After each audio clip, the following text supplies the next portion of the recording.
Pesan mengerikan dari nomor tak dikenal menghantamku seperti pukulan saat makan malam bersama putriku. Tawanya memenuhi ruangan, hangat dan akrab, tapi pesan itu menjanjikan kekacauan. Saat dia meraih tanganku untuk mengambil ponselku, pintu tiba-tiba terbuka lebar. Kamu tak akan percaya siapa yang datang. Sebelum melanjutkan, silakan berlangganan saluran ini dan beritahu kami dari mana kamu mendengarkan di kolom komentar. Tanganku gemetar saat memegang cek itu. Tanda tangannya mirip milikku, tapi goresan pena tampak goyah di bagian akhir, seolah seseorang terlalu berusaha meniru sentuhan terakhirku. 50 juta rupiah, ditujukan untuk tunai. Bertanggal 3 hari lalu. Aku tak pernah menulis cek ini. Pintu dapur berderit di belakangku. Sari masuk, tas desainer tersampir di bahunya. Kunci berderit di tangan yang terawat rapi. Dia membeku saat melihatku di meja. Ayah, apa yang kamu lakukan dengan cek itu? Aku mengangkat cek lebih tinggi. Suaraku lebih tenang dari yang kurasa. Ini ulahmu, bukan? Tanda tangan ini jelas bukan milikku. Wajahnya memucat. Dia melangkah maju, meraih kertas itu. Ayah, ini bukan seperti yang kamu pikirkan. Aku hanya butuh. Aku menarik cek itu kembali, berdiri begitu cepat hingga kursiku menggesek lantai. Kamu memalsukan tanda tanganku. Dengarkan aku. Suaranya pecah. Aku dalam masalah. Oke? Masalah serius. Tagihan menumpuk. Dan aku tak bisa meminta lagi padamu setelah terakhir kali. Jadi kamu memilih mencuri dariku. Ketegaran Sari hancur. Dia meraih tepi meja dapur, buku-buku jarinya memutih. Ini bukan mencuri. Kamu ayahku. Aku tahu kamu akan membantu jika mengerti. Mengerti? Apa? Bahwa putriku penutup. Kata itu menghantamnya seperti tamparan. Matanya berkilat dengan sesuatu yang berbahaya. Penutup? Benarkah? Setelah semua yang kualami sejak ibu meninggal, kamu pikir aku menginginkan ini? Dadaku sesak. Kematian Lestari telah memukul kami berdua. Tapi Sari telah jatuh ke jurang yang tak bisa kuseimbangkan. Judi, belanja berlebihan, kebohongan tentang kemana uang itu pergi. Ibumu selalu khawatir kamu lebih mencintai uang daripada orang, kataku pelan. Jangan. Suara Sari menjadi dingin. Jangan bawa ibu ke dalam ini. Dia akan mengerti. Dia akan membantu dengan memalsukan cek, dengan berbohong ke bank. Sari menatapku lama. Lalu dia tertawa, tapi terdengar hancur. Kamu pikir ini cuma soal satu cek? Kamu benar-benar tak tahu apa-apa? Ya. Nada suaranya membuat perutku mual. Apa maksudmu? Dia berbalik, berjalan ke ruang tamu. Lupakan. Lupakan semuanya. Aku mengikutinya, masih memegang cek itu. Sari, apa maksudmu? Apa yang tidak kutahu? Dia sedang memasukkan barang ke tasnya sekarang. Pengisi daya ponsel dari meja kopi. Botol parfum dari mantel. Bergerak dengan efisiensi tersentak seperti seseorang yang bersiap kabur. Sari, jawab aku. Kamu ingin jawaban? Dia berbalik, mata berkobar. Baiklah, ini bukan pertama kalinya, ayah. Jauh dari itu. Dan sejujurnya, aku tak menyesal. Ruangan terasa miring. Kakiku lemas. Apa yang kamu katakan? Aku bilang kamu tak pernah mengerti aku. Ibu mengerti, tapi kamu hanya menghakimi. Selalu kritik, tak pernah solusi. Dia menutup resleting tasnya dengan keras. Aku sudah selesai mencoba menjelaskan pada seseorang yang melihatku sebagai kekecewaan. Berapa kali? Suaraku keluar sebagai bisikan. Sari berhenti di pintu depan, tangan di gagang pintu. Dia menoleh padaku dengan sesuatu yang mungkin belas kasihan. Lebih banyak dari yang kamu ingin tahu, ayah. Jauh lebih banyak. Pintu membanting di belakangnya. Melalui jendela, Aku melihatnya melangkah ke mobilnya. Sepatu haknya berdenting di jalan masuk. Mesin mobil meraung, dan dia pergi. Aku berdiri sendirian di ruang tamu, masih memegang cek yang memulai semuanya. Di luar, anjing tetangga menggonggong sekali, lalu hening. Kereta bawah tanah bergoyang di bawahku saat kami tiba di stasiun kawasan keuangan. Aku hampir tak tidur. Kata-kata Sari bergema di kepalaku. Lebih banyak dari yang kamu ingin tahu. Cek itu terasa berat di saku jas. Dilipat dan dilipat lagi hingga lipatannya usang. Aku perlu tahu seberapa dalam ini. Gedung bank menjulang 40 lantai ke langit pagi yang kelabu. Di dalam, lantai marmer memantulkan lampu neon, dan hiruk-pikuk bisnis pagi mengelilingiku. Aku meminta seseorang yang bisa membantu meninjau riwayat akunku. Pak Budi, seorang wanita berusia 30-an mendekat, mengulurkan tangan. Saya Rina Wijaya, spesialis pinjaman. Saya dengar Anda punya pertanyaan tentang akun Anda. Kami duduk di mejanya, dipisahkan oleh tumpukan kertas rapi dan layar komputer yang dia arahkan ke arahku. Aku mengeluarkan cek dengan tangan gemetar. Saya menemukan ini di dapur kemarin. Saya tidak menulisnya. Rina memeriksa cek itu, senyum profesionalnya sedikit memudar. Saya mengerti. Biar saya tarik profil akun Anda. Jari-jarinya mengetik di keyboard. Pak Budi, Anda punya pinjaman aktif sebesar 5 miliar rupiah. Kata-kata itu menghantamku seperti air es. Itu mustahil. Saya tak pernah mengambil pinjaman sebesar itu. Pinjaman itu disetujui 6 bulan lalu. Dia memutar layar ke arahku. Ini tanda tangan Anda di semua dokumen. Aku mencondongkan badan, menyipitkan mata pada gambar digital. Tanda tangan itu persis seperti milikku. Tapi aku tak ingat apapun tentang kertas-kertas ini, tanggal-tanggal ini, jumlah-jumlah ini. Ini pemalsuan. Suaraku terdengar aneh, jauh. Putriku, ya Tuhan, apa yang telah dia lakukan? Ekspresi Rina melembut. Pak Budi, saya sangat menyesal. Ini situasi yang sangat serius. Jika tanda tangan ini palsu, kita perlu tunjukkan semuanya. Selama 20 menit berikutnya, dia membawaku melalui jejak kehancuran finansial. Pinjaman 5 miliar rupiah hanyalah permulaan. Ada kartu kredit yang dibuka atas namaku, pinjaman kecil, penarikan tunai, semuanya dengan tanda tangan palsu. Semuanya disetujui karena skor kreditku sebelumnya bersih. Total kerugian sekitar 7 miliar rupiah. Kata Rina lembut. Penglihatanku kabur. 7 miliar rupiah. Seluruh tabungan pensiunku, ekuitas rumahku, semua yang dibangun Lestari dan aku selama 40 tahun pernikahan, lenyap. Kapan ini dimulai? Transaksi pertama 11 bulan lalu. Kartu kredit kecil, hanya 50 juta rupiah. Lalu meningkat. 11 bulan, tepat setelah pemakaman Lestari, saat Sari begitu hancur, begitu tersesat. Saat aku berusaha menghiburnya, dia merencanakan ini. Apa pilihan saya? Rina menyerahkan setumpuk salinan kertas. Anda perlu melapor ke polisi untuk pencurian identitas. Ban akan menyelidiki. Tapi, Pak Budi, dia berhenti, memilih kata-kata dengan hati-hati. Penipuan sistematis seperti ini, apalagi oleh anggota keluarga, akan rumit. Aku berdiri dengan kaki gemetar, memegang dokumen-dokumen itu ke dadaku. AC bank terasa dingin di kulitku. Terima kasih, kataku.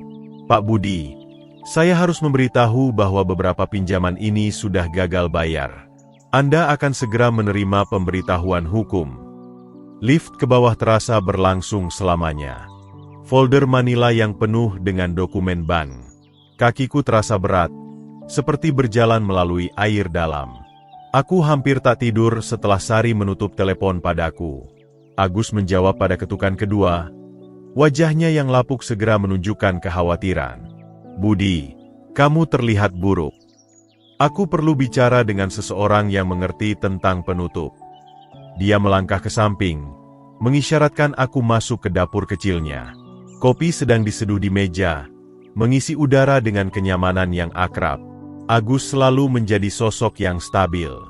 25 tahun di kepolisian Jakarta, sekarang pensiun, tapi masih tajam seperti pisau cukur.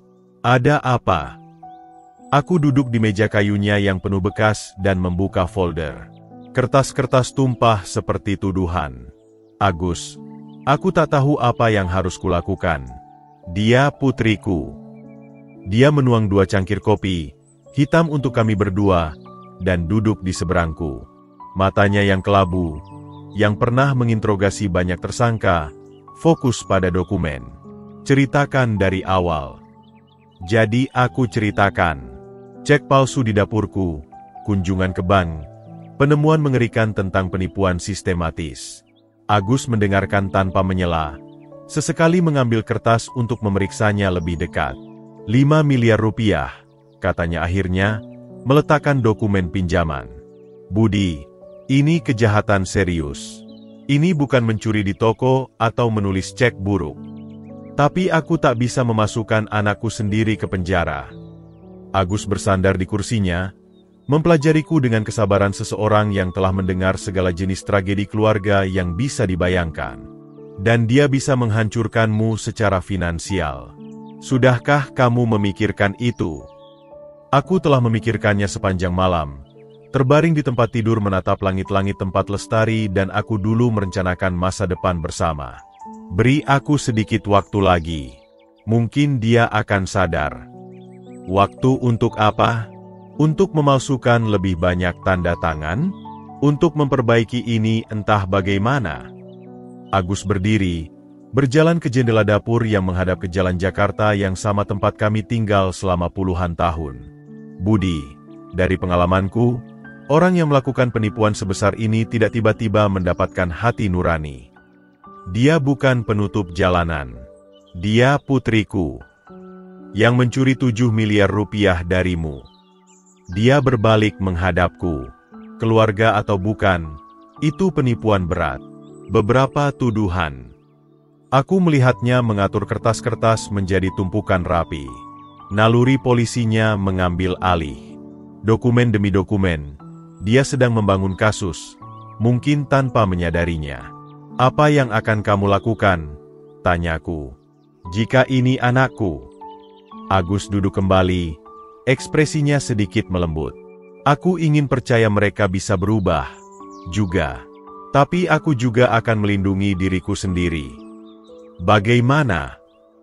Laporkan ke polisi. Dokumentasikan ini secara resmi.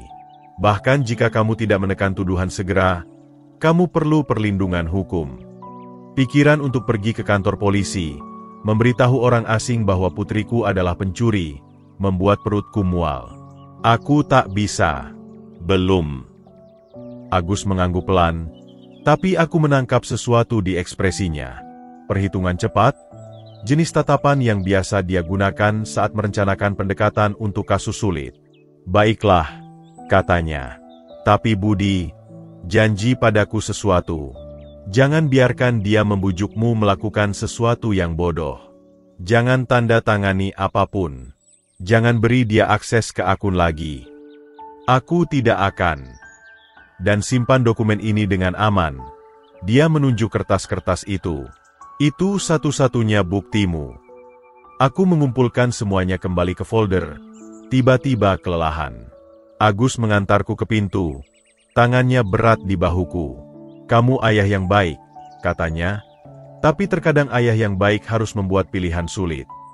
Aku berjalan pulang perlahan. Folder terselip di bawah lenganku seperti perisai.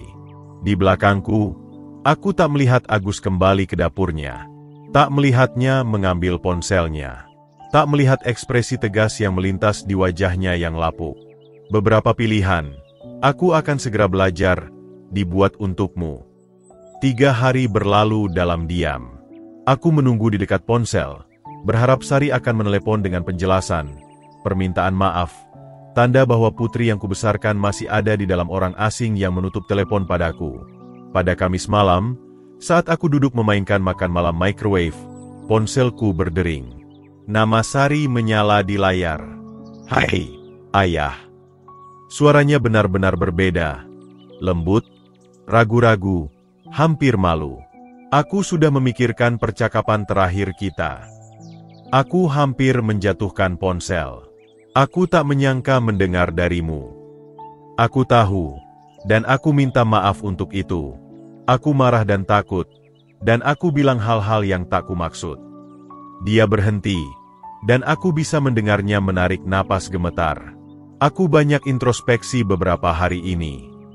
Jantungku mulai berdegup dengan sesuatu yang terasa sangat seperti harapan. Benarkah? Aku sadar aku menyakitimu. Sangat menyakitimu. Dan aku ingin memperbaiki semuanya. Suaranya membawa nada yang sama seperti saat dia kecil, ketika dia memecahkan sesuatu dan ingin memperbaikinya sebelum aku perhatikan. Aku juga ingin itu, sayang. Bisakah kamu datang untuk makan malam besok malam? Aku akan masak favoritmu.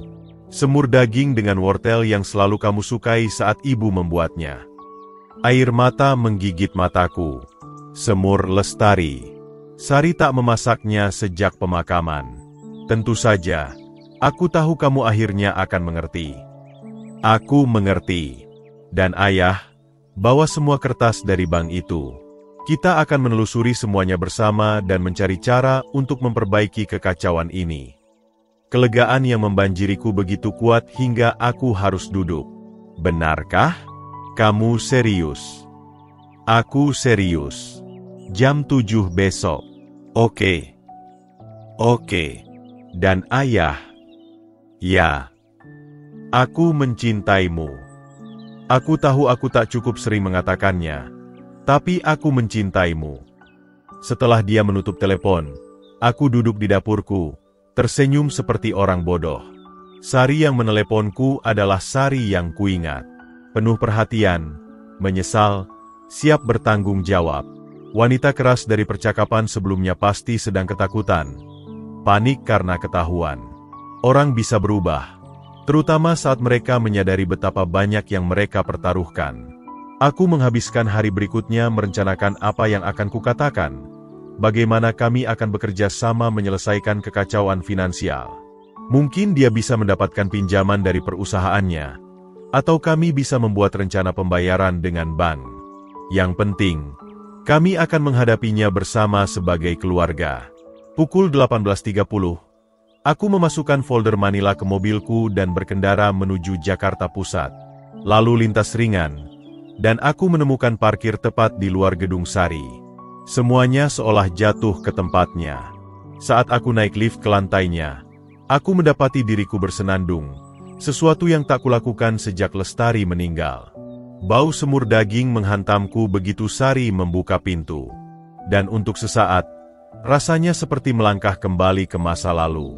Ayah, dia memelukku erat, dan aku perhatikan dia menata rambutnya seperti yang disukai Lestari. Aku senang kamu datang. Meja disusun dengan porselen terbaiknya. Lilin berkedip di antara gelas anggur. Dia bahkan mengenakan gaun yang kubelikan untuknya Natal lalu. Ini terlihat indah, Sari. Aku ingin malam ini istimewa, awal baru untuk kita. Dia mengambil folder dari tanganku, meletakkannya dengan hati-hati di meja samping. Anggur? Aku punya merlot yang kamu suka. Kami duduk berhadapan di meja elegan. Tapi ada sesuatu yang terasa salah. Sari terus melirik ke arah tas kerjaku, dan aku perhatikan tumpukan tagihan berserakan di bawah majalah di meja kopi. Laporan kartu kredit, pemberitahuan terlambat, reruntuhan kekacauan finansial yang nyaris tersembunyi. Semur ini seperti punya ibu, kataku, mencoba mengembalikan kehangatan percakapan telepon kami. Aku menemukan kartu resepnya. Senyum Sari tampak dipaksakan. Ayah, tentang dokumen yang kamu bawa. Kita akan ke sana. Aku memotong sepotong daging lagi, menikmati rasa yang familiar. Aku hanya senang kita bicara lagi. Aku juga. Tapi kakinya bergoyang di bawah meja. Energi gugup yang tak bisa dia sembunyikan. Berapa totalnya? Katamu. 7 miliar rupiah. Aku mengamati wajahnya dengan hati-hati, tapi Sari, yang penting adalah kita akan menyelesaikan ini bersama. Dia mengangguk cepat. Terlalu cepat. Tentu saja. Itu yang ingin kubahas. Jari-jarinya mengetuk gelas anggurnya. Aku sudah memikirkan logistiknya. Aku sangat lega kamu menganggap ini serius. Oh, aku serius. Sari mencondongkan badan ke depan. Ekspresinya berubah menjadi sesuatu yang lebih terhitung. Ini yang kubutuhkan darimu, ayah. Untuk membayar kembali uang itu, aku butuh modal untuk memulai. Uang awal untuk rencana pembayaran. Garpuku berhenti di tengah jalan ke mulutku. Uang awal. Hanya pinjaman kecil. Mungkin 1 miliar rupiah untuk memulai. Aku punya peluang investasi yang bisa menghasilkan pendapatan untuk membayarmu kembali dengan cepat. Semur itu berubah menjadi abu di mulutku. Sari, kamu berutang padaku 7 miliar rupiah. Aku tak datang ke sini untuk meminjamkan lebih banyak uang. Tapi, ayah, pikirkan secara logis. Suaranya mengambil nada merendahkan yang dia gunakan sebagai remaja saat menjelaskan mengapa dia perlu jam malam lebih larut. Aku tak bisa menghasilkan uang untuk membayarmu kembali jika aku tak punya uang untuk diinvestasikan. Aku meletakkan garpu, menatap putriku di seberang meja yang diterangi lilin. Apa kamu serius memintaku lebih banyak uang? Aku mengusulkan solusi bisnis. Topeng manis Sari mulai tergelincir. Kamu ingin uangmu kembali, bukan? Ini caranya. Sari, ini absurd. Kamu mencuri dariku. Kamu memalsukan tanda tanganku puluhan kali. Kamu menggadaikan rumahku. Semua yang kulakukan adalah untuk bertahan hidup. Sari berdiri juga. Wajahnya akhirnya retak sepenuhnya. Kamu tak tahu tekanan macam apa yang kualami, seperti apa hidup di kota ini, untuk mempertahankan hidup yang layak. Jadi kamu memilih menghancurkan hidupku sebagai gantinya. Aku memilih menggunakan sumber daya yang pada akhirnya akan menjadi milikku juga. Dia mengisyaratkan dengan liar di sekitar apartemennya yang mahal. Saat kamu meninggal, aku mewarisi semuanya. Aku hanya butuh akses ke sebagian sekarang. Kata-kata itu menghantamku seperti pukulan fisik. Ini bukan putriku yang berbicara. Ini orang asing yang mengenakan wajah Sari, dengan dingin menghitung kematianku sebagai peluang bisnis. Keluar, katanya tiba-tiba. Apa? Keluar dari apartemenku. Bawa kemarahan moralmu dan kepongahanmu dan pergilah. Sari bergerak menuju meja samping tempat tas kerjaku berada. Dan bawa dokumen-dokumen ini bersamamu. Aku meraih tas kerja, tapi dia lebih dekat. Tangan kami bertabrakan di pegangan kulit. Berikan itu padaku, kataku. Tidak. Cengkeramannya mengencang.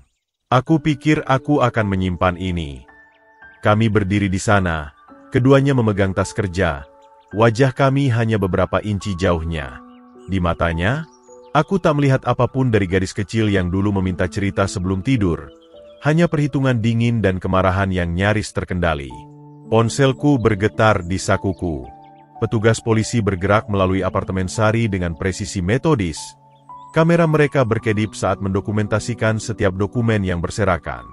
Aku berdiri di dekat jendela, mengamati mereka bekerja, masih memegang ponselku dengan pesan misterius yang bersinar di layar. Pak Budi, Detektif Hartono mendekat, buku catatannya siap. Kami membutuhkan pernyataan resmi tentang kejahatan yang dilakukan terhadap Anda. Aku mengangguk tanpa perasaan. Tak mampu memproses seberapa cepat semuanya berubah.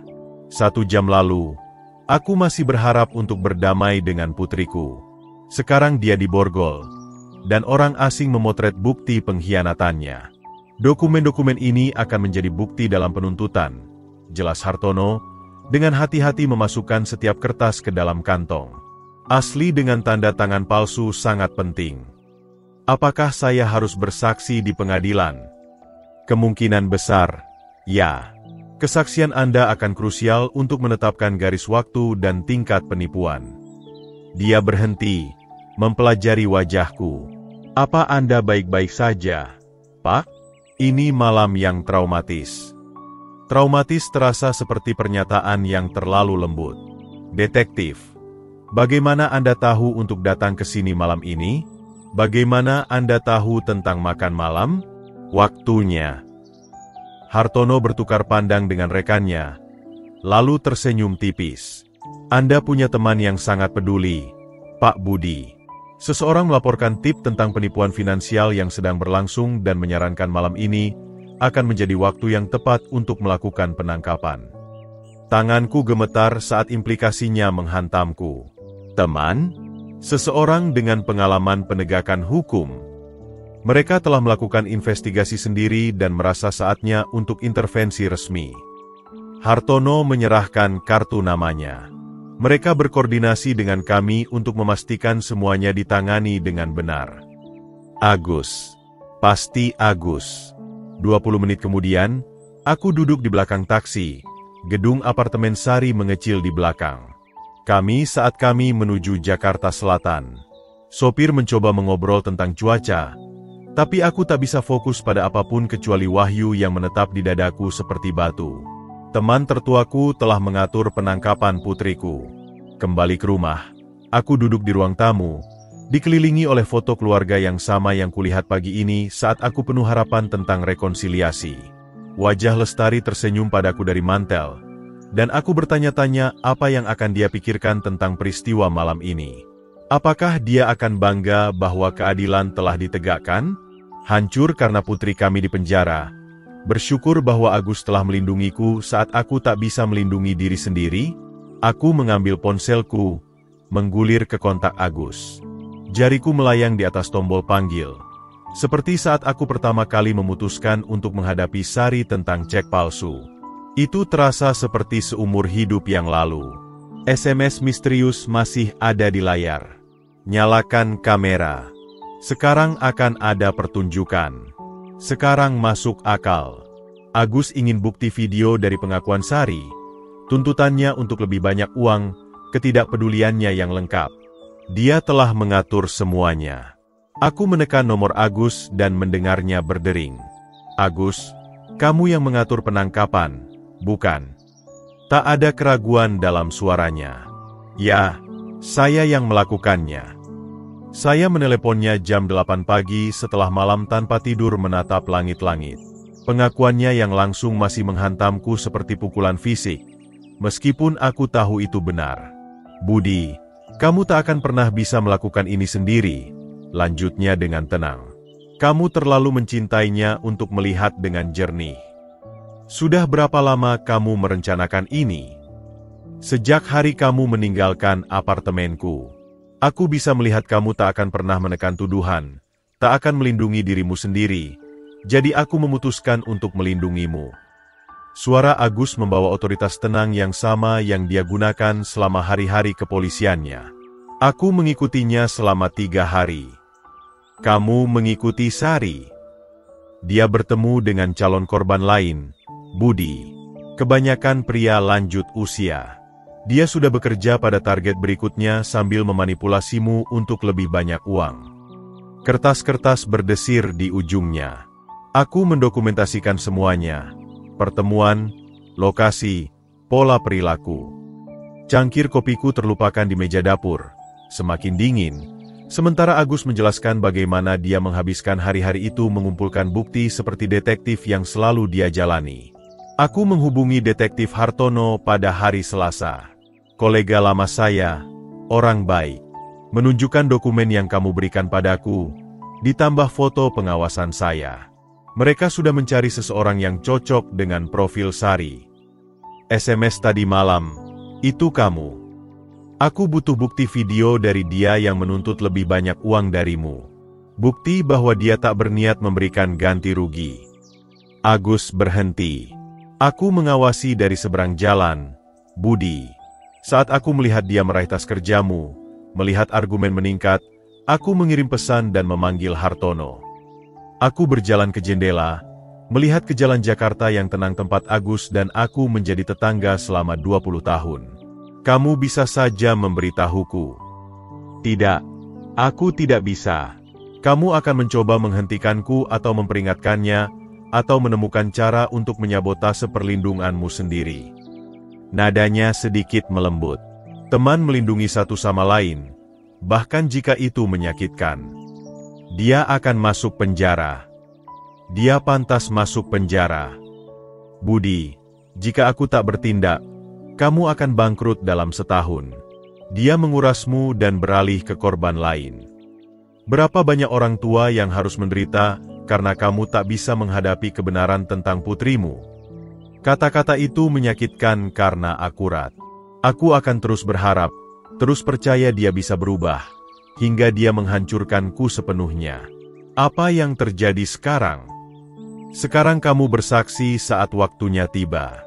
Kamu ceritakan kebenaran tentang apa yang dia lakukan padamu. Jaksa punya kasus yang kuat. Mereka mungkin akan menawarkan kesepakatan untuk menghindari persidangan. Aku duduk kembali di meja dapur, tiba-tiba kelelahan. Aku tak tahu bagaimana merasakan ini. Rasakan bersyukur bahwa seseorang cukup peduli untuk melakukan apa yang tak bisa kamu lakukan sendiri. Suara Agus sekarang lembut. Rasakan lega bahwa masa depan finansialmu aman. Rasakan bangga bahwa kamu akhirnya meminta pertanggungjawabannya. Apakah kamu akan datang ke sidang bersamaku? Tentu saja. Kita akan menghadapi ini bersama, seperti kita menghadapi segalanya selama ini. Setelah kami menutup telepon, aku duduk di dapurku untuk waktu yang lama, memproses semua yang dikatakan Agus. Dia mempertaruhkan persahabatan kami untuk menyelamatkanku dari ketidakmampuanku untuk melihat Sari dengan jelas. Dia menggunakan keterampilan profesional dan kontaknya untuk melindungiku saat aku terlalu terkompromi secara emosional untuk melindungi diri sendiri. Lestari selalu bilang Agus adalah teman terbaik yang bisa dimiliki seseorang. Sekarang aku mengerti mengapa. 3 minggu kemudian, Agus menjemputku dengan Honda tuanya, dan kami berkendara bersama menuju pengadilan federal di Jakarta Pusat untuk sidang vonis Sari. Gedung pengadilan menjulang di hadapan kami seperti monumen konsekuensi. Kolom-kolom batu kapurnya mencolok di langit pagi Juli. Agus dan aku menaiki tangga bersama. Setelah nafi terbaikku terasa formal dan asing setelah berminggu-minggu pakaian santai dan malam tanpa tidur. Siap untuk ini? Tanya Agus, merapikan dasinya sendiri. Siap yang bisa. Di dalam, ruang sidang lebih kecil dari yang kuharapkan, berdinding kayu dan serius. Sari duduk di meja terdakwa dengan pakaian tahanan oranye. Rambutnya ditarik ke belakang dengan keras, tak mirip wanita anggun yang menyajikan makan malam 3 minggu lalu. Dia tak menatapku saat aku masuk. Hakim Putri Santika memimpin dengan otoritas tenang. Rambut abu-abunya dan kacamata berbingkai kawat memberinya penampilan seseorang yang telah melihat segala jenis kegagalan manusia dan tak terkejut oleh apapun. Pak Budi, katanya saat giliranku berbicara, apakah Anda ingin memberikan pernyataan dampak korban? Aku berdiri dengan kaki gemetar. Pidato yang telah disiapkan bergetar di tanganku. Yang mulia, putriku mencuri 7 miliar rupiah dariku selama 11 bulan. Dia memalsukan tanda tanganku, membuka akun atas namaku, dan menggadaikan rumahku tanpa sepengetahuanku. Suaraku semakin kuat saat melanjutkan. Tapi kerusakan finansial bukan bagian terburuk. Dia menghancurkan kepercayaanku, memanipulasi cintaku padanya, dan tak menunjukkan penyesalan sampai dia tertangkap. Bahkan saat itu, dia menuntut lebih banyak uang alih-alih menawarkan untuk memperbaiki. Bahu Sari sedikit bergetar, tapi dia tetap tak berbalik. Aku mencintai putriku, lanjutku, tapi aku tak bisa lagi mendukung perilaku destruktifnya. Dia perlu menghadapi konsekuensi dari pilihannya. Saat Sari akhirnya diizinkan berbicara, dia berdiri perlahan, suaranya nyaris tak terdengar. Aku minta maaf atas apa yang kulakukan pada ayahku. Aku putus asa dan membuat pilihan buruk. Tapi bahkan permintaan maafnya terasa terhitung. Dilatih selama berminggu-minggu di tahanan. Vonis Hakim Santika tegas dan final. Sari Santoso, Anda dihukum 4 tahun penjara federal atas pencurian identitas, pemalsuan dokumen, dan penipuan bank. Anda juga diperintahkan untuk memberikan ganti rugi penuh kepada korban sebesar 7 miliar rupiah. Palu hakim turun dengan suara seperti pintu yang tertutup selamanya. Saat mereka membawa Sari pergi, dia akhirnya menatapku. "Aku harap kamu senang sekarang," katanya pelan. "Aku harap kamu belajar tanggung jawab," jawabku. Di luar gedung pengadilan, Agus dan aku berjalan perlahan menuruni tangga. Panas musim panas membasahi kami seperti gelombang pembersih. "Keadilan telah ditegakkan, teman," kata Agus sederhana. Aku mengangguk, merasakan sesuatu yang tak kurasakan selama berbulan-bulan. Damai, bukan kebahagiaan. Tak ada yang bahagia tentang melihat anakmu menghadapi konsekuensi kejahatannya. Tapi damai, akhirnya, setelah berbulan-bulan manipulasi dan kebohongan. "Terima kasih," kataku pada Agus, "karena melakukan apa yang tak bisa kulakukan. Itulah gunanya teman." Kami berjalan menuju mobilnya. Dua pria tua yang telah belajar bahwa terkadang melindungi seseorang berarti menolak mendukung dorongan terburuk mereka. Lestari pasti mengerti. Dia selalu tahu bahwa cinta tanpa batas bukanlah cinta sama sekali. Itu hanya bentuk lain dari kerusakan. Sari akan menjalani waktunya, membayar utangnya, dan semoga belajar sesuatu tentang tanggung jawab. Aku akan membangun kembali keamanan finansialku dan melangkah maju dengan pengetahuan bahwa aku akhirnya memilih keadilan daripada kesetiaan yang salah arah. Timbangan akhirnya seimbang. Jika kamu menyukai cerita ini, silakan sukai video ini, berlangganan saluran ini, dan bagikan kesanmu tentang cerita ini di kolom komentar. Untuk mendengarkan cerita berikutnya, klik kotak di sebelah kiri. Terima kasih telah menonton.